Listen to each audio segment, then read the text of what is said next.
That hat makes you look like a girl.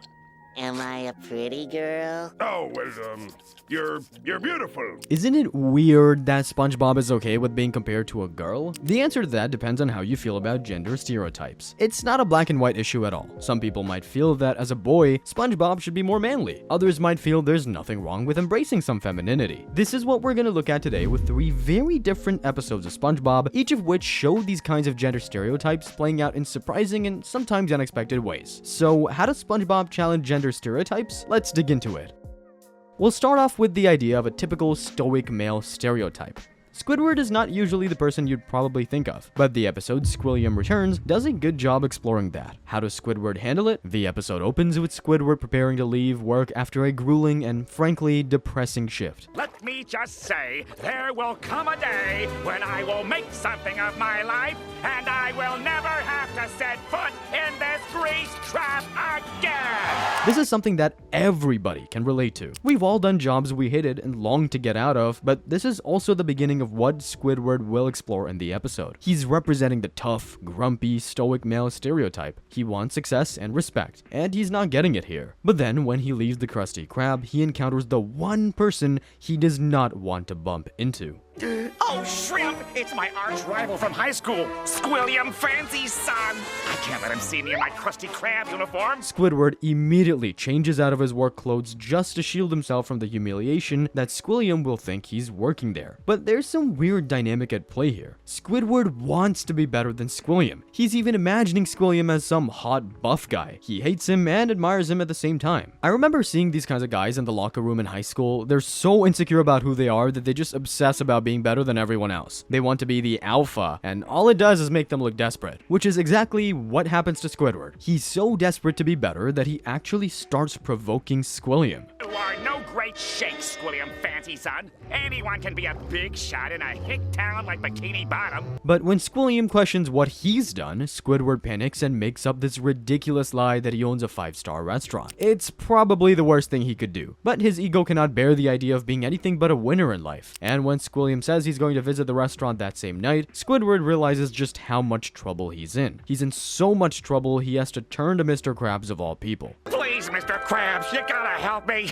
When they get here tonight, they're gonna see I'm just a big phony and a loser. What's so interesting about this is that Squidward actually acknowledges the truth about himself. This isn't actually something that happens a lot with these stereotypical guys. If you think of the more self-proclaimed alpha types, they don't recognize any flaws in themselves. There's this idea that vulnerability is a flaw, and it's why Squidward is trying to hide and portray himself as the tough, grumpy, stoic type. But he ends up having to reach out to train SpongeBob to be a waiter and Patrick and Krabs to work the kitchen. Just when everything is going perfectly well, everything goes horribly wrong. Patrick and Krabs are a disaster, and SpongeBob doesn't know how to be a waiter, and suddenly his big lie is in jeopardy again. But just as he's about to delay for more time, Squilliam turns up. And when he enters the restaurant, ready to rip Squidward apart, it turns out SpongeBob has fixed everything, and it's perfect. Squilliam loves it. It worked. I can't believe it. Squilliam thinks I own a 5-star restaurant. Time to rub it in his face. And this is where the episode highlights the main downfall with these kinds of hyper-masculine success types. It's not enough for them to just be the best, the most successful, the wealthiest, whatever it is. They have to make sure everybody knows about it. That kind of insecurity is the root of any alpha behavior. There are scientific studies showing that men who attempt to show dominance and aggression in their social status or interactions come off as less attractive and appealing. Think of those desperate gym rats who brag about being able to kick anyone's ass, and you'll see the point. But Squidward basically forces Squilliam to say what he wants to hear. That validation. All right, I admit it. Everything is fabulous. The food, the atmosphere, everything's flawless. Finally, Squidward has everything that he ever wanted. But when Squilliam asks for the name of the fantastic waiter, SpongeBob has a complete and total breakdown. He pushed everything out of his brain to make room for the waiter stuff, and he can't remember. SpongeBob ends up losing his mind, undoing all of the elaborate lies they worked so hard to uphold, and now Squilliam can see that Squidward never owned a 5-star restaurant at all. He was just concealing it, and Squidward has to do the one thing he never wanted to do: be open, vulnerable, and honest about who he truly is. Okay, I admit it. I'm a fraud. This was all a futile, pathetic attempt to impress you. This isn't really my restaurant. I'm just a cashier. Squilliam doesn't reject him or mock him or take any comfort in that. Actually, he feels empathy for Squidward because he, too, is a cashier. Squilliam is not wealthy. Of course not. I'm filthy stinking rich. Come on, everyone. Let's all take a ride in my balloon/casino. Oh, okay, well, that's the end of that. But this whole episode is dealing with the nature of stereotypical toxic masculinity and the need to dominate, be better, compete with all other men. And the whole episode is really just highlighting how stupid and desperate it is, how life would be so much better when you just accept who you are and keep on improving. Would you get out of here?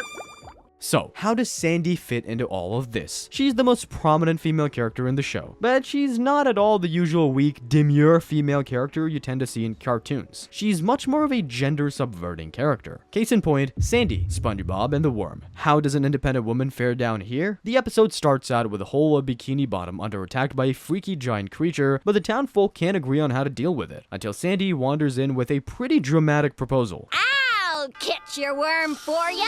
That is, if and you're willing to pay. First of all, this is such a classic male movie character type entrance, so dramatic and tough, but this is also the exact role she's going to play in this episode. Sandy is basically the ultimate strong, independent female character. Most traditional narratives would force a woman to be the sidekick to the male hero, but that's not Sandy's thing. Sandy is basically a modern woman in Bikini Bottom. She doesn't have to rely on the male characters to guide her through the world. She's actually arguably stronger than all of them, but in most stories, and actually the real world too, that would be looked at with some skepticism. The stereotypical woman is subservient, or at least waiting for a man to do whatever needs to be done. But in Sandy's case, she just can't afford to do that. She's alone, the only Texas squirrel in the deep ocean, far from her family. Without anyone to rely on, she has no choice but to rely on herself. That's what happens for many ambitious women who decide to move somewhere away from their families. And unlike much of the real world, Bikini Bottom doesn't really care. They just accept that she can do everything the male characters can do and more, which is why she has her own desire to fight this beast. Nope, I'm gonna take that spineless critter down for nothing, cause this is personal. Look, my tail's gone.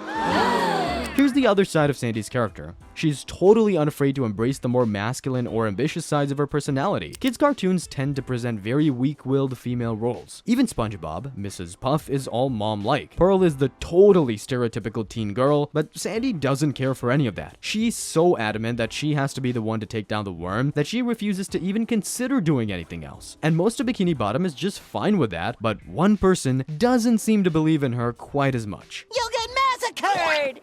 SpongeBob, I'm from Texas. What you think is big and what I think is big are two totally different bigs. Besides, he's got my tail. I can't take that sitting down. Now, look, we all understand where SpongeBob is coming from here. Any good friend would want to protect her from a fate that could lead to death. But this is an attitude that is seen all the time in the real world. And again, it feeds into the idea that Sandy, or any girl really, is weak. And well, Sandy is not weak. She's one of, if not the most aggressive, powerful characters in all of Bikini Bottom, and that's kind of the problem you see with these types of women. Everyone underestimates them. There's this idea in our society that women are unreliable or weak or immature, and that only men can really have the strength required to lead things. But Sandy, for all her flaws, actually does have the strength to go and achieve her goals. And SpongeBob's infantilizing her just makes her more determined to go, even when he tries this. Sandy, this is your pappy speaking, and I forbid you to go after this worm. Y'all come back here, young lady. You ain't my paw. Now, I'm not going to spend this video talking about the patriarchy or whatever else we think up. What SpongeBob is doing here is definitely leaning into that idea that these male figures have some degree of influence over what the female characters do. And obviously, that could not be further from the truth when it comes to someone like Sandy, who thrives on her own freedom and independence. Again, she kind of has to. She is an outsider in Bikini Bottom. She has to live in an astronaut suit to survive in a specialized house. If she isn't looking out for herself, nobody will. It's something women deal with on a daily basis. Of course, SpongeBob doesn't intend to hurt Sandy by doing any of this. He's just so concerned that he thinks she will inevitably need help to take down this unthinkably big beast. Eventually, they reach the lair of the worm, and finally, we start to see the downside of Sandy's independence. Like most of the masculine characters she's parodying, Sandy cannot accept the help of other people, and even though SpongeBob clearly knows something valuable, she just won't listen to what he has to say.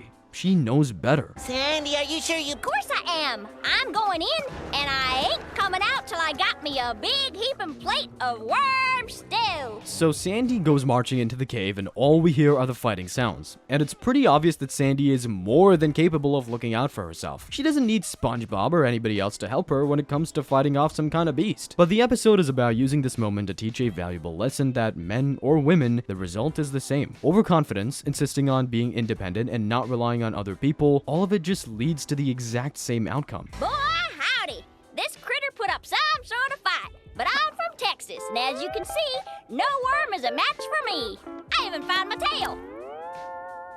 That's not the worm. If Sandy had just slowed down to listen for a moment, SpongeBob could have told her this and avoided the entire mess. But her overconfidence and insistence on being the hero ended up costing her a lot of wasted time and energy, not to mention angering the worm itself. Sandy is not a stereotypically feminine character, and this is one example of how that hyper-proactive masculine trait can actually make someone like her look unreliable at best and unhinged at worst. And she even knows that. Okay!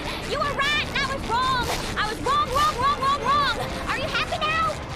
I knew it. Eventually, Sandy realizes that she was totally wrong. Working with SpongeBob doesn't make her dependent on him, it just makes them a good team. The show basically says that being an independent woman is totally fine, but that it will always be better and more productive to work as an equal with someone else, which really is kind of what it's all about. We saved the town! Yay! Let's go tell everybody! Push! Push!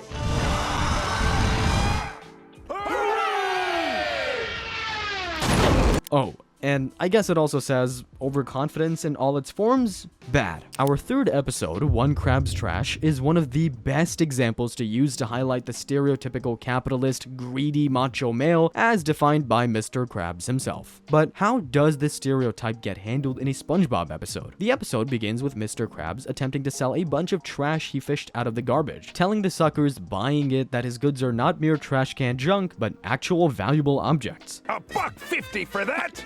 But it's an antique. It belonged to a queen. $10. Mr. Krabs has absolutely no concern for the fact that he's lying, basically robbing people, or just selling junk. None of it matters to him, because he's gotten what he wanted, money. Whether or not you agree with it, this is basically just the way the world works. Selfish people lying to get what they want, and Mr. Krabs is the epitome of the typical male businessman, greedy, macho, and conniving. But then SpongeBob finds this soda drinking hat, and he's so taken by it, and its alleged rarity, that he willingly pays Krabs $10 for it, which is obviously far too much, but people like Krabs are greedy, and those who get the rush of making money rarely lose it. They want more, more, more. The only problem is that as soon as Krabs sells the hat to SpongeBob, some random fish arrives and offers $500 for that same hat. Suddenly, Krabs is regretting the sale. He could have made a killing out of it, but he was so greedy, he just sold whatever he could to whoever he could. And Krabs is so angry about it that he becomes obsessive. There he is with me $1 million hat. I gotta get it back before he finds out how much it's worth. This is the fundamental rule of business. People like Krabs don't care for anyone but Krabs. If he can get that hat back, he can make all that money. But if SpongeBob realizes how much it's worth, then that windfall might just go to someone he considers less deserving, and that is toxic to someone so greedy. So Krabs starts thinking up creative, manipulative ways to try and win the hat back. He even tries to use gender stereotypes against SpongeBob, hoping to make him feel so girly that he gives it up just to reclaim his masculinity, but SpongeBob doesn't work that way. Oh, never mind that. Listen, I didn't want to say this in front of Patrick. That hat makes you look like a girl. Am I a pretty girl? Oh, well, Krabs is trying to use a strategy that would work on him. Krabs' entire identity is built around his macho, strength, wealthy appearance. Looking like a girl would be a sign of weakness in his eyes, but to SpongeBob, there's nothing wrong with being girly. He's so secure with his own gender identity that this intended insult does absolutely nothing, which is a problem for Krabs, because now he has to turn to blatant manipulation just to try and get what he wants. Krabs convinces SpongeBob that he has to return the hat to its owner, who he has just completely made up, or face the consequences for all eternity. But SpongeBob actually managed to find the corpse of the man that Krabs has just made up and returns the hat. He totally outsmarts Krabs. Well, Krabs doesn't like that. Not even because it shows that he has made a mistake. He hates it because it cost him money. He just lost $1 million hat, so he has to go to extreme lengths to try and fix this whole mess. am I really gonna defile this grave for money? Of course I am! I don't even think I have to explain how cruel and selfish selfish this is. But it truly is what people like Mr. Krabs think. There's nothing more sacred to them than money, and this is the most masculine approach to that. No respect for others, no consideration, just pure profit. Krabs digs up the body, just to yank the hat right off the corpse. Of course, the corpse comes to life and Krabs has to escape an army of the dead just to keep the hat that he's stolen, because ultimately, nothing is more important than money. By the time he's got away with the hat, Krabs returns to the marketplace, hoping to sell the hat and finally make the big money. Oh, there you are. Well, I got it. The rare novelty soda drink hat. Let's start the bidding at $1 million. Only then does he realize that the hat isn't worth $1 million anymore. The buyers found an entire warehouse full of them, making these hats totally worthless and shutting down any of Krabs' hopes of a windfall. The buyers move on to the next big hat craze, leaving Krabs in the dust. This is just capitalism 101. Krabs' selfish, macho approach to things cost him his dignity, his ego, and probably his friendships with the people he tried to manipulate. It just goes to show, being greedy usually doesn't end well. Well, that's a spirit breaker. These 3 episodes explore gender stereotypes in very different ways, but the reality is that gender stereotypes affect everybody to some extent or another. Society wants to box us into these easy labels that allow us to be a Sandy or a Krabs or a Squidward, but they don't reflect who we actually are as people. Actually, most of the time, they're not even accurate. These episodes show that these stereotypes are all rooted in those insecurities. The need to be seen as successful, as powerful, as rich. Under all of it is someone who really just wants to be recognized. Society has perpetuated these stereotypes for generations, but they don't really have any meaning beyond what we give to them. Nobody knows us like we know ourselves, so who cares how manly or womanly we have to be? We should just be like Spongebob and be ourselves.